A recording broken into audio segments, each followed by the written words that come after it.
আমার চ্যানেলে পোস্তর বেশ কিছু রেসিপি আমি পোস্ট করি, আর সেটা দেখলেই আপনারা বলেন অনেক দাম পোস্তর। সেটা তো অবশ্যই, তাই পোস্ত ছাড়া পটল পোস্ত আজকে আপনাদের জন্য। নমস্কার, কুইজিনিয়া চ্যানেলের পক্ষ থেকে সকলকে জানাই সাদর আমন্ত্রণ। আমাদের সবার চ্যানেল কুইজিনিয়াকে সাবস্ক্রাইব করে পাশে থাকা বেল বাটন আর অল আইকন প্রেস করে রাখলেই সব নতুন ভিডিও নোটিফিকেশন আপলোড হওয়া মাত্র পৌঁছে যাবে আপনাদের কাছে। পোস্ত ছাড়া পটল পোস্ত আজকের রেসিপি আপনাদের জন্য, যেটা বানাতে সামান্য খরচ কিন্তু স্বাদে হয় অপূর্ব। পোস্তর থেকে কোনো অংশে কম নয়। আসুন দেখে নেওয়া যাক পদ্ধতি। নিয়েছি সর্ষের তেল। রান্নাটা সর্ষের তেলে করবেন। তেলটা ভালো মতো গরম হয়ে গেলে দিয়ে দিচ্ছি 1/4 টিস্পুন পরিমাণ কালো জিরে। কালো জিরেটা থেকে সুন্দর গন্ধ বেরোতে শুরু করলে দিয়ে দিন পটল। এখানে আমরা মোট 500 গ্রাম পটল, যেটা 8টা টুকরো হয়েছিল, সেটাকে খোসা ছাড়িয়ে দুদিকে একটু চিড়ে দিয়ে দিলাম। পটলগুলোকে এবার প্রথম পর্যায়ে আমরা মিনিট 3 সময় নিয়ে ভেজে নেব। ফ্লেমটা কিন্তু আমি রেখেছি মিডিয়াম টু হাইতে। মিনিট 3 সময় নিয়ে পটলটা এখানে আমাদের ভাজা হয়ে গেছে। এরপর এতে আমরা দিয়ে দিচ্ছি স্বাদ অনুযায়ী নুন। নুনটাকে দিয়ে আবারও মিনিট 3 সময় নিয়ে সুন্দর রং ধরা পর্যন্ত পটলটাকে ভেজে নিতে হবে। পটলটা এমনভাবে ভাজবেন যেন কালচে না হয়, কিন্তু পটলের খোসার যে সবুজ ভাবটা আছে সেটা যেন ঠিকঠাক করে চলে যায়। ঠিক এই পর্যায়ে পর্যন্ত পটলগুলো ভেজে নেবেন।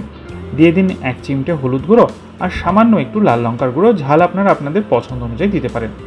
হলুদ এবং লঙ্কাটাকে দিয়ে আবারও একবার নেড়ে চেড়ে পটলটাকে ভেজে নিন মিনিট খানেক। আর তারপর একটা মিক্সির বাটিতে নিয়ে নিন সাদা তেল। 5 থেকে 6 টিস্পুন পরিমাণ সাদা তেল আমি এখানে নিয়েছি।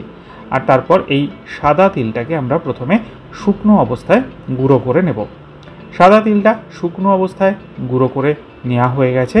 এরপর এতে দিয়ে দিচ্ছি আমরা কিছুটা পরিমাণ জল, ওই 1/4 কাপ পরিমাণ। তার সাথে কাঁচা লঙ্কা একটা। ঝাল বেশি খেলে লঙ্কার পরিমাণ বাড়িয়ে দেবেন।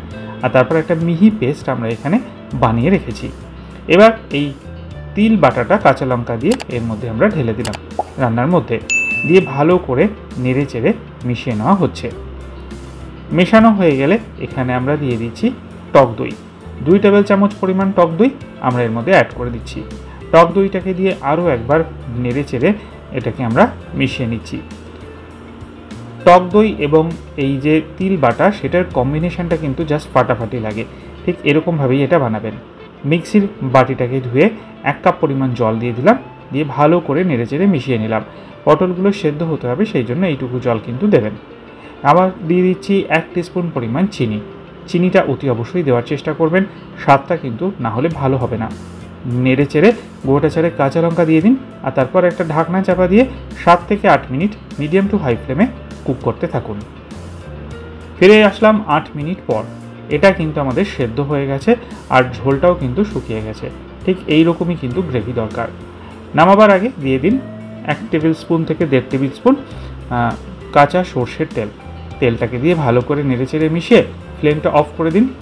রেসিপি কিন্তু রেডি সার্ভ করার জন্য। গরম ভাত দিয়ে তিল দিয়ে পটল একটা প্রিপারেশন। বাড়িতে অতি অবশ্যই ট্রাই করে কমেন্টে জানান কেমন লাগলো। ভালো লাগলে লাইক শেয়ার করতে ভুলবেন না যেন। যারা এখনও চ্যানেল কুইজিনিয়াকে সাবস্ক্রাইব করেননি, অনুরোধ করব চ্যানেলটাকে সাবস্ক্রাইব করে এই পরিবারের সদস্য হয়ে যাওয়ার জন্য। সবাই ভালো থাকবেন, সুস্থ থাকবেন। দেখা হবে পরের রেসিপি নিয়ে। নমস্কার।